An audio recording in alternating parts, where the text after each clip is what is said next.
Hey Shreyansh, Yeah. Halwa. Why?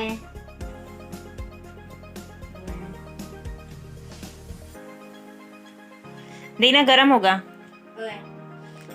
देखो गरम है ज़्यादा, देखो तो। चलो हेलो तो बोल दो सबको। Hello. अपना हेडफोन दिखला दो।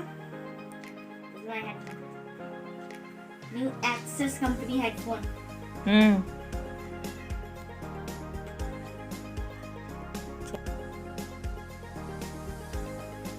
हाय गाइस, कैसे हैं आप लोग? आप सभी का वेलकम है मेरे चैनल लाइफ ऑफ प्रीत में। तो फ्रेंड्स, आज है शुक्रवार और बहुत दिनों से मैं ब्लॉग नहीं बना रही हूँ, तो मैंने सोचा इस बार मैं ब्लॉग बना देती हूँ। तो आज है शुक्रवार और आज कर रखा है मैंने व्रत, मतलब फास्ट। और सुबह से मैंने कुछ भी नहीं खाया है और कहना नहीं चाहिए पर मुझे बहुत तेज़ वाली भूख लग रही है। खैर माता रानी मुझे शक्ति दे कि मैं शाम तक ऐसे ही रह पाऊँ, क्योंकि मैं शाम को कुछ ना कुछ खा लूँगी, फल खा लूँगी या फिर मैं जो मखाना होता है मखाने की खीर बना के खा लूँगी। तो श्रेयांश थोड़ा सा चुप हो जाओ। Okay. तो श्रेयांश लैपटॉप में बैठा है और श्रेयांश ने अभी मेरे से पूछा कि मम्मी आपको 1 करोड़ दिया जाए तो आप क्या करोगी? तो मैंने कहा कि मैं 1 करोड़ की शॉपिंग कर लूँगी, क्योंकि शॉपिंग करना मुझे बहुत बहुत, मतलब मुझे क्या, हर लेडी को शॉपिंग करना बहुत पसंद है। मुझे तो लगता है कि अगर मुझे 10 करोड़ भी दिया जाए ना, बोला जाए एक दिन में खर्च कर दो, तो आप एक मिनट में खर्च मैं कर दो। पूरी कपड़ों की जितनी मॉल होती है ना सब खरीद लूँगी, मतलब सारे कपड़े खरीद लूँगी। मुझे नहीं, मतलब हर लेडी को इतना पसंद है। मेरे हस्बैंड भी परेशान हो जाते हैं हमारी शॉपिंग, मेरे हस्बैंड क्या, सभी के, मतलब वही समझ लीजिए सभी के हस्बैंड परेशान हो जाते हैं शॉपिंग से। तो फ्रेंड्स, आज मुझे भूख लग रही है क्योंकि कल रात को मैंने कुछ खाना नहीं खाया था, बस खाली दूध पी के और सो गई थी, इसीलिए मुझे भूख लग रही है। वैसे भूख लगती नहीं है शुक्रवार को फ्रेंड्स, बहुत सारा काम हो जाता है, मुझे बहुत सारा काम करना पड़ता है, सफाई वगैरह। तो होता क्या है ना, कितनी सफाई करने के कारण भी मुझे भूख लग जाती है। तो मेन रीज़न है कि मैंने कल खाना नहीं खाया, इसलिए मुझे भूख लग गई है, वैसे भूख नहीं लगती। तो फ्रेंड्स, बहुत सारे सवाल आ रहे थे मेरे पास कि मैं कहाँ गई थी, और मैं 2 बार गई थी। एक बार पहले गई थी, एक बार बाद में गई थी। तो बहुत सारे कमेंट आए थे कि आप कहाँ गए थे, तो मैंने बताया नहीं कि मैं कहाँ गई थी। तो फ्रेंड्स, जैसे कि आप लोग जानते हैं मेरी 4 नंदे हैं, चारों नंदे छोटी हैं। तो मैंने अपने इंट्रोडक्शन जो वीडियो था उसमें मैंने आप लोगों को बताया था, जो इंट्रोडक्शन वीडियो था उसमें मैंने आपको बताया था कि मेरी चारों नंदों की शादी हो गई है। तो फ्रेंड्स सॉरी प्लीज़, क्योंकि मैं झूठ बोली थी आप लोगों से, क्योंकि मेरी 4 नंदे हैं, उसमें से जो एक ननद है सबसे छोटी है, उसकी शादी नहीं हुई है, अभी वो कुंवारी है। तो हुआ क्या था कि जब मैंने एक वीडियो होम टूर कर दिया था तो मुझे कमेंट आए थे कि कुछ शादी वगैरह में, तो उल्टा सीधा ननद को लेके कमेंट आए थे। तो मुझे बहुत बुरे लगे वो कमेंट पढ़ के, मतलब कि ननद है तो मेरे घर की इज्जत है, वो मेरी छोटी बेटी जैसी है, वो मैं बड़ी बहू हूँ तो मेरी छोटी बेटी जैसी है वो। तो मेरी ननद को लेके, मेरी घर की इज्जत को लेके कोई कमेंट करे तो मुझे बहुत ज़्यादा बुरा लगेगा। तो इसीलिए मैंने बताया नहीं था, मैंने कहा था कि मेरी चारों नंदों की शादी हो गई है। खैर 3 नंदों की शादी हुई है, एक रह गई है। तो इन्हीं का रिश्ता चल रहा था, रिश्ते की बात चल रही थी। खैर अभी तो फिक्स हो गया है, मतलब हाँ हो गई है।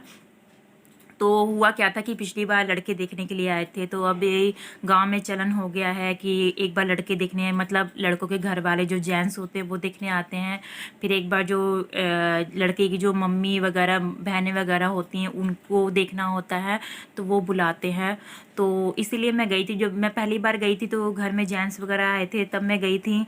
उसके बाद जब मैं दूसरी बार गई थी तो मतलब हमें बाहर जाना था, तो मैं बाहर गई थी अपनी ननद को लेकर। मेरे साथ मेरी सेकंड नंबर की ननद थी, मेरे नंदोई थे, बड़े नंदोई थे, छोटे नंदोई थे, और फिर जो मेरी जो शादी करवा रही हैं मेरी मामी सास वो थी। तो बहुत सारे लोग थे, पर मेरा जाना बहुत ज़्यादा ज़रूरी था क्योंकि मेरी सासू माँ नहीं गई थी, उनकी तबीयत ठीक नहीं रहती, इसलिए वो बाहर नहीं गई थी। तो मेरा जाना ज़रूरी था, इसलिए मैंने आप लोगों को बोला था कि मेरा जाना ज़रूरी है। तो फ्रेंड्स, मैं खैर बताना नहीं चाहती थी, हो सकता है इस वीडियो को देख के मेरे ससुराल वाले थोड़ा सा गुस्सा हो जाए कि क्यों बताया, पर मैंने कहा कि कोई कोई नहीं, बताने से कुछ फ़र्क नहीं पड़ेगा, क्योंकि रिलेशन में तो सबको पता है, मेरे वीडियो देख के रिलेशन में सबको पता चल ही गया है कि रिश्ते की बातें वगैरह चल रही है। क्योंकि मुझे फ़ोन आ गए थे, मेरी ननद का फ़ोन आया था, उन्होंने कहा था कि भाभी इस घर के सब लोगों को पता चल गया था कि आप घर आई थी, खाना वाना बनाई थी, तो लड़के देखे के ले आए होंगे। तो मैंने कहा चलो कोई बात नहीं, कुछ फ़र्क नहीं पड़ता है, पता चल गया तो कोई बात नहीं, अब उस चीज़ को हम वो नहीं कर सकते हैं। तो फिर उसके बाद फिर हुआ क्या था फ्रेंड्स, कि मैं जब रास्ते में गई थी तो मैंने इस बार शूट किया था रास्ते को, आप लोगों ने देखा होगा पिछले वाले वीडियो में मेरे। तो हुआ क्या था कि मैं इस बार एरिया से बाहर जा रही थी, मतलब ससुराल से बाहर जा रही थी। जो ससुराल का एरिया है, जो गांव है, उससे मुझे बाहर जाना था, काफ़ी दूर जाना था। तो मैंने जो कैमरा ऑन किया, मतलब फ़ोन ऑन किया कैमरा, और उसके बाद फिर मैं बाइक पे बैठ गई थी। टेंशन हो रहा था कि मेमोरी फुल ना हो जाए, क्योंकि मेरे हस्बैंड एक अगर यहाँ पे बाइक पे बैठा दी ना, उसके बाद आप 150 किलोमीटर भी दूर चले जाओगे तो वो बाइक रोकते नहीं हैं, बिल्कुल 1 सेकंड के लिए भी नहीं रोकते हैं, कम भी नहीं करते हैं, स्पीड बढ़ा के रखते हैं। तो बहुत टेंशन हो रही थी कि मेमोरी फुल ना हो जाए। तो एक जगह हुआ था ऐसा कि मेमोरी फुल हो गई तो एक जगह ऐसा हुआ था कि मेरे हस्बैंड को पूछना था, क्योंकि हमारे साथ बहुत सारे लोग थे, तो सब कार में गए थे, मैं और मेरी ननद हम दोनों बाइक पे गए थे। अ, मुझे कार में वॉमिटिंग होती, आप लोग सुन के हैरान हो गए, पर मुझे कार में वॉमिटिंग होती है। खैर मैं बचपन से ही, मतलब ऐसा हुआ है कि मैं बचपन से ही कार में, मतलब मेरे मायके में कार थी, तो मैं बचपन से ही, हम लोग सफ़र जो किए हैं कार से ही किए हैं, और मुझे बचपन से ही वॉमिटिंग होती है। तो इसलिए मैंने कहा कि हम वहाँ जाएंगे, फिर हमारी तबीयत ख़राब हो जाएगी, तो हमारा मुंह बना रहेगा, तो फिर हम लोगों से बात क्या करेंगे। इसलिए मैं और मेरी ननद हम दोनों के दोनों बाइक से गए थे। तो हुआ क्या था फ्रेंड्स, कि मैं जब गई तो मुझे टेंशन था कि मेमोरी फुल ना हो जाए, तो उन्होंने बीच में रोका गाड़ी को कि हमें कहाँ आना है पापा, हमें बताओ, क्योंकि वो लोग पहले पहुँच गए थे। तो उस समय मैंने कैमरे को ऑफ़ कर दिया था, और एक जगह और पेट्रोल पंप पे वो पेट्रोल भरवाने के लिए गए थे, तब मैंने थोड़ा शूट कर लिया था। वैसे मैं शूट नहीं करती हूँ। आप लोगों को मैं रीज़न बताती हूँ कि मैं शूट क्यों नहीं करती हूँ। इस वीडियो में मैंने दो दो सस्पेंस बता दिए आप लोगों को। तो मैं बताती हूँ आप लोगों को कि मैं वीडियो शूट क्यों नहीं करती। जो मैं ससुराल से बाहर निकलती हूँ तो मैं बाइक पे बैठती हूँ, तो फ्रेंड्स होता क्या है ना, कि हर साल बिहार में बहुत सारी औरतें बस खाली ये जो आंचल जो यहाँ पे रखा जाता है, आंचल उसको संभालने में गिर जाती हैं और उनकी डेथ हो जाती है। कईयों का पैर टूट जाता है। मतलब मैंने तो इतने केस सुने ना, 8-10 साल से मैं बिहार में हूँ, और मैंने इतने केस सुने हैं डेथ के, औरतों की डेथ हो जा रही है, पैर टूट जा रहा है, या उनके दिमाग में चोट लग जा रही है, मतलब इतने ज़्यादा केस सुने हैं। तो अभी भी हाल फिलहाल इलेक्शन का टाइम था, तो किसी औरत की डेथ हो गई थी। वो जा रही थी, आंगनबाड़ी की कोई कार्यकर्ता थी, तो उसकी डेथ हो गई थी।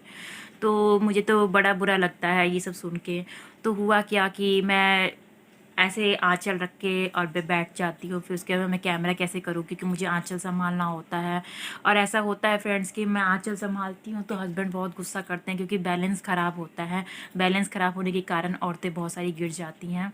तो मेरे हस्बैंड तो बोलते हैं कि अगर तुम बाइक पे बैठ गई हो, अगर तुम्हारा ससुराल आ भी गया, हमारा घर आ भी गया है, तो तुम वैसे ही बैठी रहा करो, जब नीचे उतरेंगे, बाइक से उतरेंगे, तब आंचल कर लेना। पर हमारे यहाँ होता क्या है फ्रेंड्स, कि जैसे मैं हूँ तो मेरे को पूरा का पूरा गांव जानता है।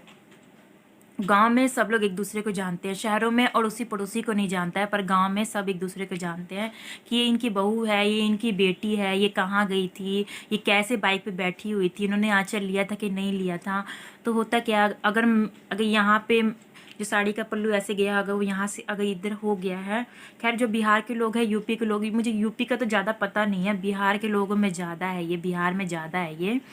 तो अगर यहाँ से अगर घूंघट यहाँ हो गया, तो फिर बोलते हैं कि मतलब उनकी पतोह थी, वो बिना घूंघट के बैठी हुई थी, मतलब सर से पल्ला हटा के बैठी हुई थी, मतलब सर का पल्ला यहाँ चला जाता है। तो उसको संभालने में भी ये मुझे बाइक पे ही डांटते रहते हैं फिर, कि हिलो मत, बैलेंस ख़राब हो रहा है, बैलेंस ख़राब हो रहा है। अब मुझे टेंशन लगी रहती है कि मैं गाँव आ रहा है तो मैं क्या करूँ, अब मैं कैसे संभालूँ घूंघट को। तो इन सब चीज़ों की बहुत टेंशन होती है, इसलिए मैं वीडियो रास्ते का शूट नहीं कर पाती हूँ। मैं सीधे ससुराल पहुँचती हूँ, फिर उसके बाद मैं शूट करना होता करती हूँ। मैं ज़्यादा शूट ही नहीं कर पाती हूँ, इस कारण ही मैं शूट नहीं कर पाती हूँ। तो फ्रेंड्स इस कारण बिहार की बहुत सारी औरतों की डेथ हो जाती है। मुझे तो इतना बुरा लगता है ना, कोई यंग मर जाती है, किसी के छोटे बच्चे होते हैं, किसी के बड़े बच्चे होते हैं, किन के बच्चों की तो शादी भी नहीं हुई होती है। एंड में क्या होता है, हस्बैंड दूसरी शादी करते हैं, तो ऐसी सब चीज़ें होती हैं, और ज़्यादातर औरतें ही मरती हैं, आदमी तो मरते नहीं हैं। आदमी तो बाइक पे बैठे रहते हैं, औरतें पल्लू संभालती हैं, फिर वो क्या कहते हैं पीछे गिर जाती हैं। तो फ्रेंड्स मैंने पहना आज ये वाला स्वेटर, बहुत दिनों के बाद मैंने फ्रेंड्स ये वाला स्वेटर पहना है। मैं ये वाला स्वेटर नहीं पहनती हूँ। हाँ, तो मैं ये स्वेटर ज़्यादा पहनती नहीं क्योंकि इसका गला ना यहाँ तक है और मुझे बहुत इरिटेशन होती है इतने गले से, तो इसलिए मैं ज़्यादा इसको पहनती नहीं हूँ। तो फ्रेंड्स वीडियो क्यों नहीं शूट करी थी मैं इतने दिनों से, क्योंकि इतने दिनों से मैं इसलिए वीडियो शूट नहीं कर रही थी क्योंकि मैंने क्या बोलते हैं व्यूज़ अच्छे नहीं आ रहे हैं। तो फ्रेंड्स व्यूज़ अच्छे नहीं आ रहे इसलिए वीडियो भी शूट करने का नहीं मन करता है। जब रिस्पॉन्स अच्छा आता है तो आदमी वीडियो भी शूट करता है, पर जब व्यूज़ ही नहीं आ रहे तो फिर क्या वीडियो को शूट करना, इसीलिए मैं वीडियो को शूट नहीं कर रही थी। तो फ्रेंड्स अब मिलते हैं मेरी अगले नए वीडियो में, तब तक के लिए बाय बाय फ्रेंड्स। ऐसे ही सपोर्ट करते रहिएगा मुझे, और चैनल पर नए होंगे तो चैनल को सब्सक्राइब कर लीजिएगा, बेल आइकन का बटन जरूर प्रेस कर दीजिएगा। तो फ्रेंड्स अब मिलते हैं मेरे अगले नए वीडियो में, तब तक के लिए बाय बाय।